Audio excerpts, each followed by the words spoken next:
वहाँ बाबा साहब के पास में जाते हैं। बगल में जब उनके सामने रख दिया टेबल पर दवा, और दवा रख करके पानी लेने चले जाते हैं, तब तक बाबा साहब डॉक्टर भीमराव अम्बेडकर की वो नींद खुल जाती है। आँख खुलती है तो देखते हैं कि बगल में उनके दवा रखी हुई है। अंदर से सहम जाते हैं।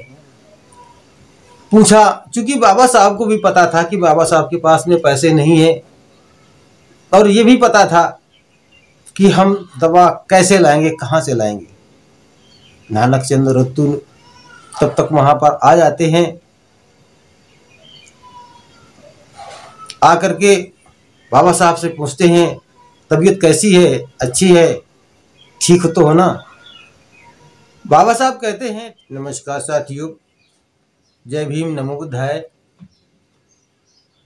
मैं शतमार्ग रॉन्ग नंबर और शतमार्ग राइट नंबर अपने दोनों चैनलों के माध्यम से मैं आप लोगों को ये बताने जा रहा हूँ कि हमारे बाबा साहब डॉक्टर भीमराव अंबेडकर की वो कहानी जो किताबों में नहीं लिखी गई, जो इतिहास में नहीं लिखी गई, बाबा साहब के साथ में रहने वाले, बाबा साहब को हर वक्त हर पल साथ देने वाले, उनके दुख सुख में रहने वाले नानक चंद रत्तू, उनकी कहानी जो इतिहास में नहीं लिखी गई, वो मैं आज आप लोगों के सामने इस चैनल के माध्यम से मैं आप लोगों को बताने जा रहा हूँ। बाबा साहब के वो जीवन के पल जो जिन्होंने हमारे इस समाज के लिए, इस देश के लिए क्या नहीं किया, वो कहानी जो इतिहास में नहीं लिखी जा रही है और इतिहास में नहीं बताया गया, इतिहास में छुपाया गया।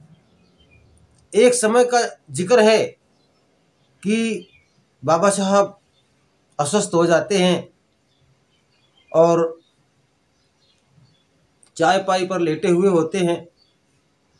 नानक चंद रत्तू उन्हें सुबह सुबह रोज जगाया करते थे और उनसे कहते थे, बाबा साहब उठो, पढ़ो, सवेरा हो गया। एक दिन की बात है कि सुबह सूर्य उदय हो रहा था, मॉर्निंग का समय था। बाबा साहब उठे नहीं और वो दरवाज़ा नहीं खुला। नानक चंद रत्तू ने सोचा कि आज बाबा साहब उठने में बहुत लेट हो गए हैं। रत्तू वहाँ जाते हैं, दरवाज़ा खोलते हैं। दरवाज़ा खोल करके देखते हैं कि बाबा साहब डॉक्टर भीमराव अंबेडकर जी चारपाई पर सावधान मुद्रा में लेटे हुए हैं और एक हल्की सी चद्दर उनके शरीर पर पड़ी हुई है। देखा, उनका चेहरा लाल था, शरीर पूरा पसीना पसीना था। नानक चंद रत्तू के अंदर एकदम से बड़ा अजीब सा हुआ, झटका लगा। और जैसे ही रत्तू उनके माथे पर हाथ रखते हैं, देखते हैं तो उनका शरीर पूरा गर्म था। अब नानक चंद ने सोचा कि शायद इनको एक अच्छे डॉक्टर की ज़रूरत है। नानक चंद ने तुरंत डॉक्टर को बुलाया और बुला करके डॉक्टर को दिखाया। डॉक्टर ने देखा और डॉक्टर ने बताया कि शायद बाबा साहब को इस समय बहुत ही अच्छे ट्रीटमेंट की ज़रूरत है। उन्होंने तुरंत दवा लिखी और रत्तू वहाँ से भगे और जाकर के मेडिकल स्टोर पर जाते हैं। वहाँ पर 3 रुपया 65 पैसे की दवा बनती है। रत्तू के पास में 1 रुपया 30 पैसा ही था। अब वहाँ पर जाते हैं, मेडिकल स्टोर दुकानदार से बोलते हैं, हमें दवा दे दो। दुकानदार कहता है, दवा उधार नहीं मिलती। अब नानक चंद रत्तू के पैर से ज़मीन खिसक जाती है और वो वहाँ से भागते हैं। टूटी हुई चप्पल, अंदर से घबराहट, दौड़ते दौड़ते नानक चंद रत्तू अपने कमरे पर आते हैं और वहाँ पर पुराने कपड़े, कुछ कपड़े रखे थे और उनकी घड़ी थी, कुछ किताबें थी। ये सब लिया और ले करके ये जा कर के मार्केट पर घड़ी को गिरवी रख देते हैं, कपड़े बेच देते हैं और वो किताबें कुछ बेच देते हैं।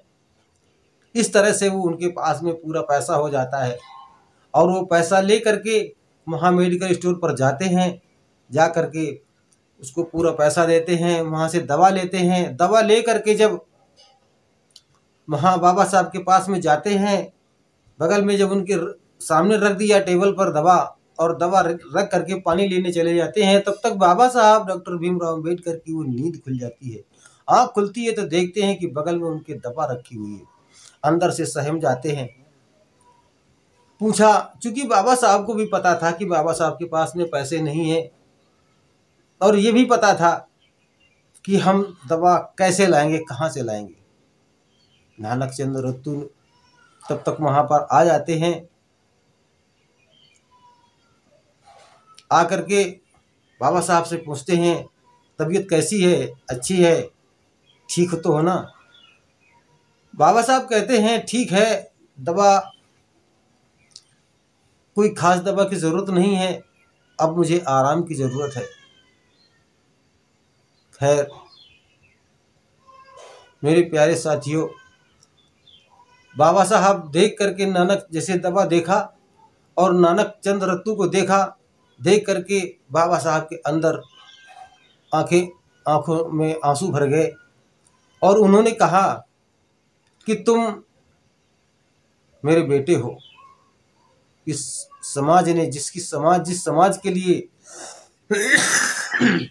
वो लड़ाई लड़ रहे थे, जिस समाज को उन्होंने आज़ादी दिया था, जिस समाज को उन्होंने संविधान दिया था, आज बाबा साहब को कोई साथ देने वाला नहीं था।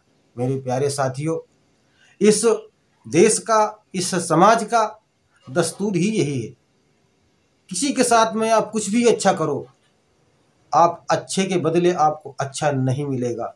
ये समाज बहुत तो किस सोच का है और कहाँ जाता है। ना किसी ने बाबा साहब को अगर संपूर्ण लोगों ने साथ दिया होता तो आज जो हमारे देश में ये जो तानाशाही चल रही है और ये जो हकरा तकरी चल रही है, ये सब कुछ नहीं होता। आज हमारा देश, हमारा समाज ये संपूर्ण आज़ाद होता। तो वो मेरे प्यारे बहुजन समाज के साथियों, बाबा साहब को नानक चंद रत्तू ने पूरी जिंदगी एक बाप की तरह, एक पिता की तरह नानक चंद रत्तू ने बाबा साहब को साथ दिया और उस रत्तू की कहानी किसी इतिहास में नहीं लिखी जा गई। इस देश को नहीं बताया गया कि बाबा साहब को साथ देने वाले कोई एक रत्तू भी थे। तो ये अनपढ़ी और अनकही ये कहानी है, ये कहानी नहीं, ये उनके जीवन संघर्ष का एक अंश है जो मैं आप लोगों को सामने मैंने आपको ये प्रस्तुत किया। तो मेरे प्यारे साथियों, अगर ये आपको वीडियो अच्छा लगा है, ये उनकी कहानी अच्छी लगी है, तो सतमार्ग रॉन्ग नंबर और सतमार्ग राइट नंबर दोनों चैनलों को आप सब्सक्राइब कर लीजिएगा, चैनल को लाइक कर लीजिएगा और अगर वीडियो अच्छा लग रहा है तो साथियों तक ज़रूर भेज दीजिएगा। इसी के साथ में जय भीम, नमो बुद्धाय।